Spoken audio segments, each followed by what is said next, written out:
Hello students, my self Harsh from Preksha institute. और हम पढ़ रहे थे अपनी प्रीवियस वीडियो में सेलुलरिज्म। वो यूनिट हमने कंप्लीट कर लिया था। Now in today's video we will start with biomolecules. Now what are biomolecules? So biomolecules which are present in living organism. तो वो मॉलिक्यूल्स जो हमें लिविंग थिंग्स में, लिविंग ऑर्गेनिज्म में मिलते हैं, उनको हम क्या बोलते हैं? बायोमोलिक्यूल्स। और बेसिकली ये किसके बने होते हैं? These are made up of carbon, hydrogen, nitrogen and oxygen. Now there is a term cellular pool. Cellular pool क्या हो गया? collection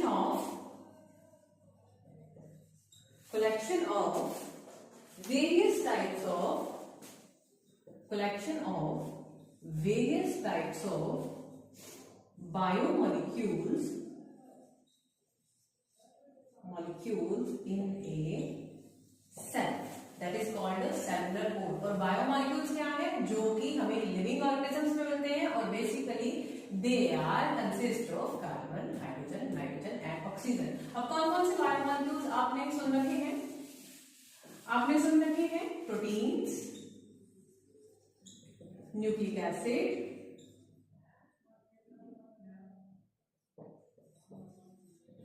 कार्बोहाइड्रेट्स,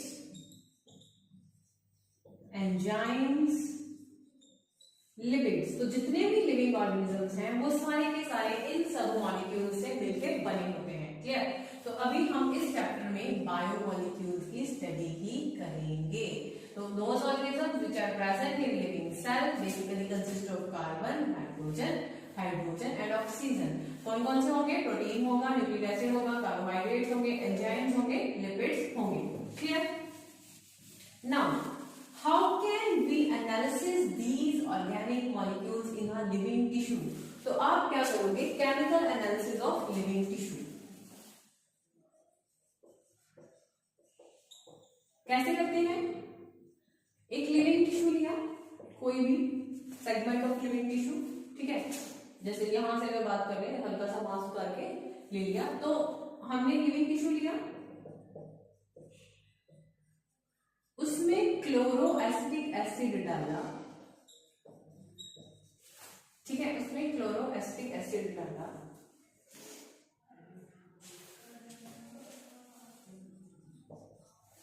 एंड ग्राइंड करके उसके बाद जो भी सॉल्यूशन बना उसको क्या कर लिया? फिल्टर आउट कर लिया। उसको क्या कर लिया? फिल्टर आउट कर लिया। तो किसी भी ऑर्गेनिज्म में, मतलब किसी भी लिविंग थिंग में अगर हमें ऑर्गेनिक एनालिसिस करना है कि उसमें कौन कौन से ऑर्गेनिक मॉलिक्यूल्स हैं, तो उसके लिए हम वो टिश्यू लेंगे, क्लोरोएसिटिक एसिड में डालेंगे, उसको प्रॉपर ग्राइंड करेंगे, देन जो मटेरियल बनेगा उसको क्या कर लेंगे? फिल्टर आउट कर लेंगे। उसको क्या कर लेंगे? फिल्टर आउट कर लेंगे। अब फिल्टर आउट करने के बाद आपके पास दो चीजें आ जाएंगी। एक आपका आ जाएगा फिल्ट्रेट, जो फिल्टर करने के बाद लिक्विड हमें मिलेगा। एक आपका आ जाएगा रेटिनेट, ठीक है। एक आपका क्या आ जाएगा? रेटिनेट, ठीक है। अब फिल्ट्रेट जो है, this is your acid soluble. ये आपका कौन सा पार्ट है? This is your acid soluble part. Retentate जो है आपका क्या है? Acid insoluble part. This is your acid insoluble part. Clear? Acid soluble part जिनका मॉलिक्यूलर वेट होगा 80 से 800 डाल्टन तक, वो मॉलिक्यूल जिनका वेट इतना होगा वो आपके किसमें आएंगे? फिल्ट्रेट में आएंगे। रेटिनेट में जिनका मॉलिक्यूलर वेट 10,000 डाल्टन से ज्यादा है, 10,000 डाल्टन से ज्यादा है, वो आपके किसमें आएंगे? रेटिनेट में आएंगे। मतलब जो लोअर मॉलिक्यूलर वेट के हैं, जिनका मॉलिक्यूलर वेट कम है, वो सारे के सारे इसमें आएंगे और जो उनको हम बोलेंगे bio micro molecule. They are called bio micro molecule, क्योंकि उनका मॉलिक्यूलर वेट कम है। इनको हम बोलेंगे bio macro molecule. They are called bio macro molecules, ठीक है। तो वेट इतना ज्यादा है। अब इसमें आगे आ सकते हैं, आपके आएंगे अमाइनो एसिड, कार्बोहाइड्रेट्स, शुगर्स जिसको बोल सकते हैं हम, ठीक है। Amino acids, carbohydrates,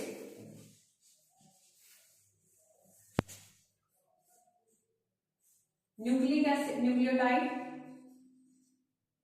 nucleotide, nucleoside, ये सारे के सारे आपके किसमें आएंगे? बायो माइक्रोमोलिक्यूल में।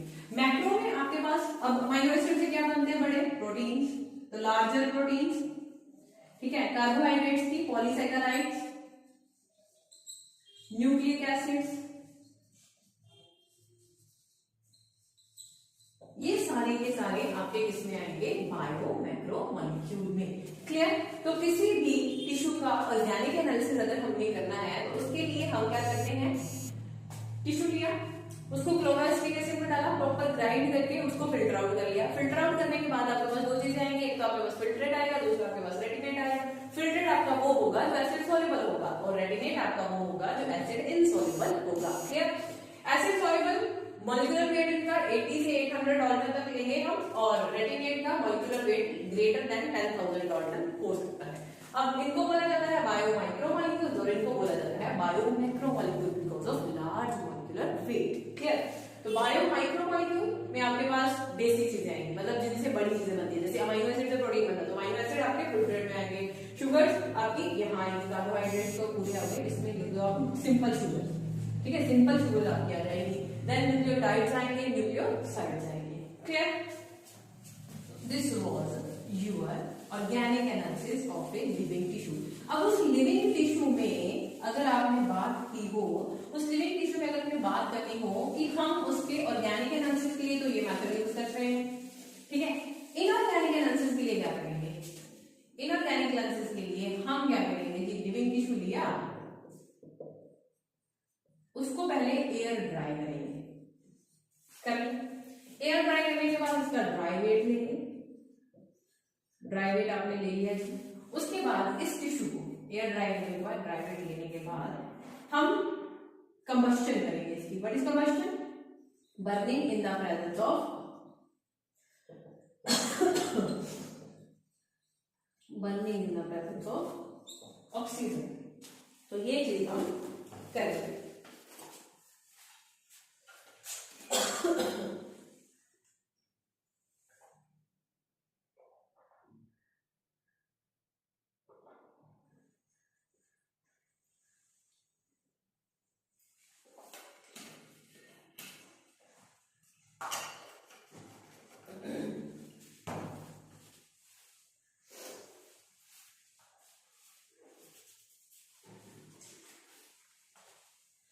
और वो बाकी जो इसका ऑर्गेनिक मटेरियल होगा,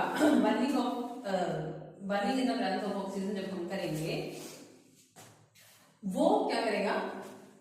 इसके ऑर्गेनिक मटेरियल जो है वो सारे के सारे क्या हो जाएंगे? बर्न हो जाएंगे। मतलब आपके पास लास्ट में क्या बचेगी? ऐश बचेगी। उस ऐश का हम ऐश एनालिसिस करेंगे, ठीक है, केमिकल्स डाल के, स्टीम टेस्ट होते हैं, वो सारा कुछ करेंगे। तो उसमें जितने भी इनऑर्गेनिक मटेरियल है, कैल्शियम है, मैग्नीशियम है, वो सारे कैल्शियम है, मैग्नीशियम है, जिंक है, जो भी उसमें इनऑर्गेनिक सॉल्ट्स हैं, इनऑर्गेनिक मटेरियल्स प्रेजेंट है, वो सारे के सारे ऐश एनालिसिस में हमें मिल जाएंगे और हम क्लियर कर देंगे कि इसमें कौन कौन से इनऑर्गेनिक सॉल्ट्स प्रेजेंट है। क्लियर? तो this was your chemical analysis. Organic के लिए हम क्लोराइड एसिड में लिविंग टिश्यू को ग्राइंड करके उसको फिल्टर आउट करेंगे, फिल्ट्रेट। अब वहां पे एक और बात मैंने बताई आपको कि फिल्ट्रेट वाले आपके थे बायो माइक्रोमोलिक्यूल और रेटिनेट वाले आपके थे बायो मैक्रोमोलिक्यूल, ठीक है। लेकिन इन दोनों के बीच में मतलब जो लिपिड है ना, उसका वेट कम होता है, लेकिन वो आती मैक्रोमोलिक्यूल्स में, क्योंकि वो फिल्टर नहीं हो पाती, रेटिनेट में ही रहती है, रेटिनेट में ही रहती है। क्लियर? क्यों? लिपिड्स क्या होते हैं? लिपिड्स बना लेते हैं वेसिकल्स, जिसकी वजह से वो फिल्टर आउट नहीं हो पाते। So this is not a strict biomolecule. This is not a strict biomolecule. Clear? Now, biomolecules में सबसे पहले हमें करने हैं कार्बोहाइड्रेट्स। बायोमोलिक्यूल्स में सबसे पहले हमने करना है कार्बोहाइड्रेट्स। क्या होते हैं कार्बोहाइड्रेट्स? कार्बोहाइड्रेट्स जब हम कभी कोई डाइट लेते हैं, ठीक है, कभी किसी डाइटिशियन के पास गए हो आप लोग, तो जब हम कभी डाइट लेते हैं तो तब क्या होता है, मतलब हम कहते हैं इसका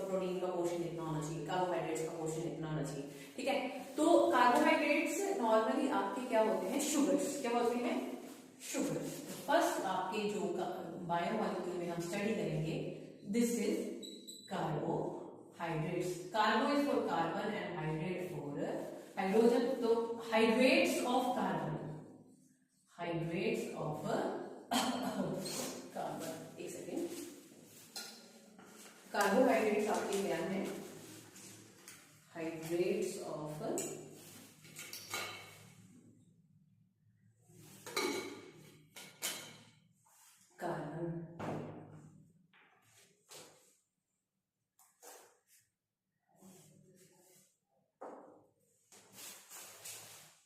With molecular formula this, and is number of carbon, is number of atoms, ठीक है, and is number of atoms।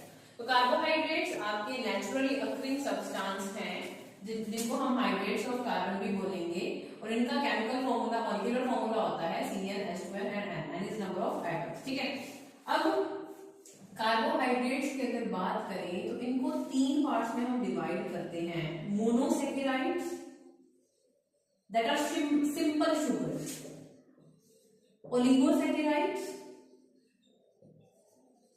These are not monomeric, मतलब इनमें सिंगल यूनिट नहीं होता, ये हाइड्रोलिसिस करेंगे तो कुछ छोटे छोटे मोनोसैकेराइड्स ये देंगे, और एक आपके होते हैं पॉलीसैकेराइड्स, थर्ड आपके हैं पॉलीसैकेराइड्स। तो monosaccharide is the simplest sugar,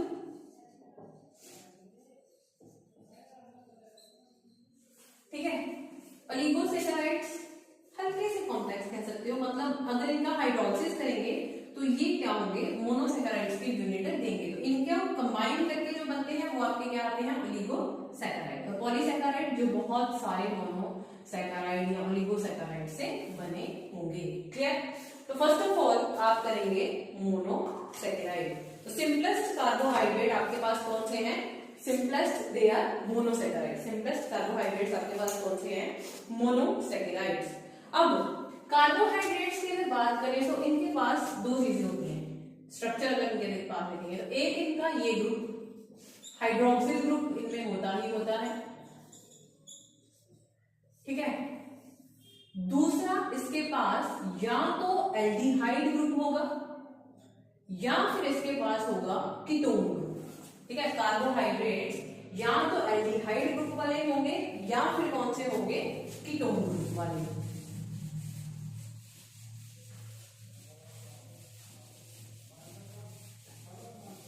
carbohydrates में आपके पास एक तो ये ग्रुप होगा, दूसरा इनके पास या तो CHO होगा या फिर क्या होंगे, C double bond O group होंगे, ठीक है। अगर एल्डिहाइड ग्रुप है तो हम उस शुगर को बोलेंगे एल्डोसिस, और अगर कीटोन ग्रुप है तो हम उन शुगर्स को क्या बोलेंगे, कीटोसिस, क्या बोलेंगे, कीटोसिस, क्लियर, बात समझ आई।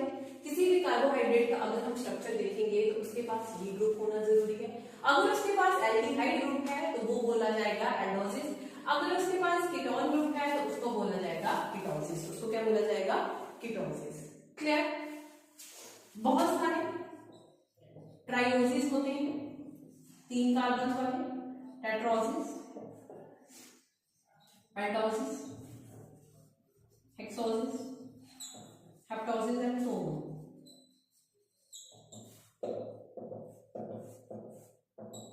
ट्राइओसिस में आप लिखो ग्लिसरैल्डिहाइड, ग्लिसरैल्डिहाइड नाम से क्लियर है, क्या होगा ये, एल्डोसिस होगा, ये क्या होगा, एल्डोसिस होगा। आपके पास है टेट्रोसिस में आपके पास है इरिथ्रोस,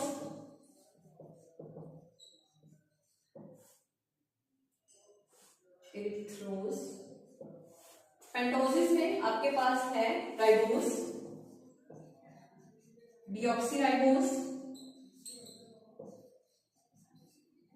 एंड क्रॉस चेकिंग कुछ गलत ना लिखना, ठीक है। तो ट्राइओसिस में ग्लिसरैल्डिहाइड, टेट्रोसिस में इरिथ्रोस, पेंटोसिस में आपके पास है राइबोस, डीऑक्सीराइबोस, हेक्सोसिस में आपके पास है ग्लूकोज एंड फ्रक्टोज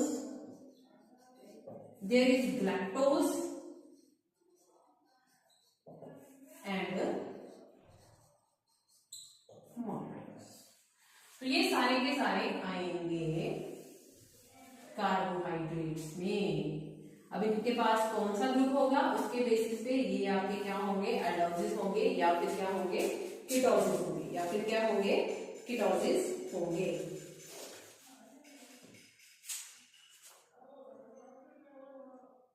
क्लियर? तो this was your carbohydrate. Monosaccharides, disaccharides, monosaccharides, oligosaccharide and polysaccharide. इनका एक तो इनका टेस्ट होगा, ठीक है, ये क्या होंगे, शुगर, शुगरी टेस्ट, मीठे होंगे, ठीक है। दूसरा सॉल्युबल होते हैं वाटर में, टेस्ट होगा, सॉल्युबल होंगे वाटर में, और दूसरी चीज ये क्या होंगे, क्रिस्टलाइन होंगे। ग्लूकोज देखा फिर ग्लूकोन डी, तो वो चीज, ठीक है। मोनोसेकेराइड्स टेस्ट होंगे, सॉल्युबल होंगे और क्रिस्टलाइन फॉर्म में होंगे। क्लियर? इसमें आपके पास सिंपल शुगर है glucose, glucose, fructose and ribose. Glucose, fructose and ribose, ये हम मोनोसेकेराइड में रीड करेंगे। Now first is glucose. Glucose is called blood sugar, इसके नाम देखो पहले। इसको बोला जाता है डेक्सट्रोज, इसको बोला जाता है ग्रेप शुगर, क्योंकि ग्रेप्स में होती है, बाकी सारे फ्रूट्स में आपके पास फ्रक्टोज होगा, लेकिन grape sugar. It is also called universal sugar और कॉर्न शुगर और corn sugar. Clear? Formula C6H12O6। Clear? Glucose को ब्लड शुगर बोलते हैं क्योंकि ब्लड में प्रेजेंट होती है। डेक्सट्रोज बोलते हैं बिकॉज पोलराइज्ड लाइट को राइट साइड में ये डेविएट करती है, ठीक है। तो ये इसको डेक्सट्रोज बोला जाता है क्योंकि रोटेट करती है पोलराइज्ड लाइट को राइट साइड में। अगर लेफ्ट में करेगी तो उसको लीवो रोटेटरी बोलते हैं। तो glucose is our dextrorotatory. Dextrorotatory का मतलब जब इस पे पोलराइज्ड लाइट पड़ती है तो ये उसको राइट साइड में रोटेट कर देता है। देन ग्रेप शुगर, क्योंकि ग्रेप्स में प्रेजेंट है, यूनिवर्सल शुगर हर जगह होती है, एंड कॉर्न शुगर भी इसको बोलते हैं। This was common names of glucose. Clear? Now structure की अगर हम बात करें तो भी कितने कार्बन है ग्लूकोज में, जल्दी बताइए। C6H12O6। इसमें होता है aldehyde group,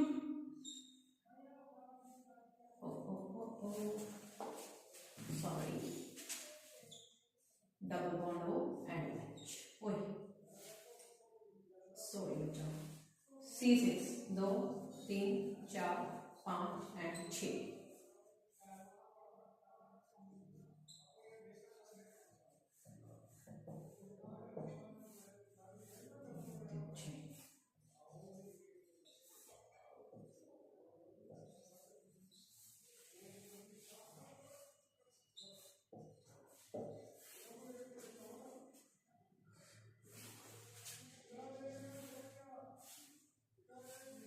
Carbon 1 2 3 4 5 and 6।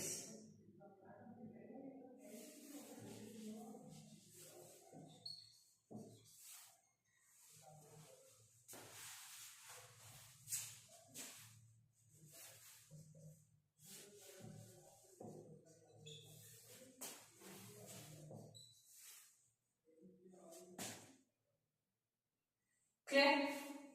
6 carbon, aldehyde group CHO और ये लास्ट में CH2OH। मतलब अगर इसको अगर खोल के लिख लें यहाँ पे भी क्या है, OH है, H है और यहाँ पे भी H है, CH2O। तो this is the structure of glucose. ये क्या बनाते हैं, हेमीएसिडल बना लेते हैं। हेमीएसिडल के कैसे बना लेते हैं कि यहाँ पे इसके साथ ये चीज रिएक्शन कर लेती है, ठीक है। ये क्या कर लेते हैं, हेमीएसिडल बना लेते हैं। ये क्या बना लेते हैं, हेमीएसिडल। मतलब अगर ये इस फॉर्म में आ जाए इसको बोला जाता है हेमीएसिडल, क्लियर।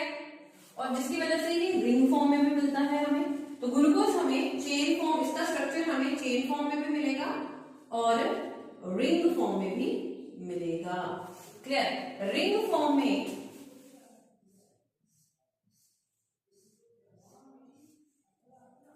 ये रिंग होती है, इट इज कॉल्ड पाइरेनोज रिंग। मतलब हेक्सेन की हम हेक्सोज की रिंग बनाएंगे, हेक्सेन का एक साइक्लिक स्ट्रक्चर बनाएंगे, ठीक है, 6 कार्बन वाला, जिसमें एक पोजीशन जो है वो किसने ऑक्युपाई की होगी, ऑक्सीजन ने। किसने ऑक्युपाई की होगी, ऑक्सीजन ने।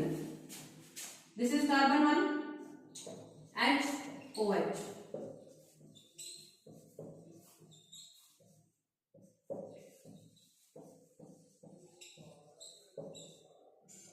कार्बन 1, 2, 3, 4, 5 एंड 6 कार्बन जो होती है वो रिंग से बाहर होती है। 6 कार्बन जो है आपकी वो क्या होगी, रिंग से बाहर होगी, ठीक है। अब अगर आपने कार्बन 1 की पोजीशन से देख लेना है कि अगर आपका कार्बन 1 की पोजीशन पे OH नीचे है तो this will be alpha glucose, this will be alpha glucose, clear. और अगर आपका OH ऊपर है तो this will be beta glucose. ये क्या हो जाएगा, बीटा ग्लूकोज हो जाएगा। ये बनाते हैं एनोमर्स। इनको क्या बोलते हैं, एनोमर्स। मतलब OH की पोजीशन के अकॉर्डिंग इनके जो स्ट्रक्चर हैं वो चेंज हो रहे हैं, जैसे ठीक है। दिस इज बीटा ग्लूकोज क्योंकि OH कार्बन 1 पे ऊपर है और यही OH अगर नीचे आ जाए तो ये हम उसको क्या बोलेंगे, alpha glucose. It is called alpha glucose, clear हो गया। नाम इसके आगे दिए जा सकते हैं alpha D glucose. D glucose का मतलब क्या है, डेस्ट्रो रोटेट किया, पोलराइज्ड लाइट को राइट साइड पे रोटेट करता है। तो दिस वाज ग्लूकोज। बाकी मोनोसैकेराइड्स क्लियर हो गया। ये एक बार फिर से स्टार्ट किया था हमने बायोमोलिक्यूल से। बायोमोलिक्यूल्स मतलब लिविंग ऑर्गेनिज्म के अंदर जो मॉलिक्यूल्स होते हैं वो उनको हम बायोमोलिक्यूल्स बोलते हैं। तो molecules that are present in the living organism. Cellular pool क्या होता है, collection of various kind of biomolecules in a cell, that is called a cellular pool. अब ये बायोमोलिक्यूल्स बनते किससे, कार्बन, हाइड्रोजन, नाइट्रोजन, ऑक्सीजन, इन सब के लिए बने होते हैं। अब किसी टिश्यू का अगर हमें एनालिसिस करना हो, किसी टिश्यू का एनालिसिस करना हो, इसमें ऑर्गेनिक कंपाउंड कितना है, इनऑर्गेनिक कंपाउंड कितना है, तो उसके लिए हम क्या करते हैं, एनालिसिस करते हैं। अगर हमें ऑर्गेनिक मॉलिक्यूल्स देखने हैं तो उसके लिए हम क्या करेंगे, हम टिश्यू लेंगे, टिश्यू को क्लोरोएस्टिक एसिड में मतलब क्लोरोएस्टिक एसिड डालेंगे एंड देन ग्राइंड कर लेंगे। उसके बाद फिल्टर आउट करेंगे, हमारे पास फिल्ट्रेट आ जाएगा और रेटिनेट आ जाएगा, ठीक है। फिल्ट्रेट आपके हमारे पास लाइट जो मॉलिक्यूल्स है ना वो आएंगे जिनका मॉलिक्यूलर वेट जो है 80 से 800 डाल्टन तक है। और रेटिनेट में हमारे पास वो मॉलिक्यूल्स आएंगे जो क्या होंगे, ग्रेटर देन 10,000 जिनका मॉलिक्यूलर वेट होगा। देन हमने स्टार्ट किया बायोमोलिक्यूल्स में first category that is carbohydrates. Carbohydrates simple होते हैं, नेचुरली अकरिंग प्रोडक्ट्स हैं। उसके बाद उसमें आपके पास क्या आते हैं, मोनोसैकेराइड्स आते हैं, ओलिगोसैकेराइड्स आते हैं, पॉलीसैकेराइड्स आते हैं। अभी हमने मोनोसैकेराइड्स शुरू किया है और उसमें हमने एक ग्रुप किया है दैट इज ग्लूकोज। अगर कार्बोहाइड्रेट्स की बात करें स्ट्रक्चर की तो उनमें एक तो हाइड्रोजन ग्रुप होगा, दूसरा आपके पास या तो एल्डिहाइड ग्रुप हो सकता है या फिर कीटोन ग्रुप हो सकता है। अगर एल्डिहाइड ग्रुप है तो हम उस शुगर को बोलेंगे एल्डोसिस, अगर कीटोन ग्रुप है तो हम उसको क्या बोलेंगे, ketosis, clear. This was about glucose and carbohydrates, ठीक है। बाकी चीजें हम अपनी नेक्स्ट वीडियो में कंटिन्यू करेंगे। Thank you students.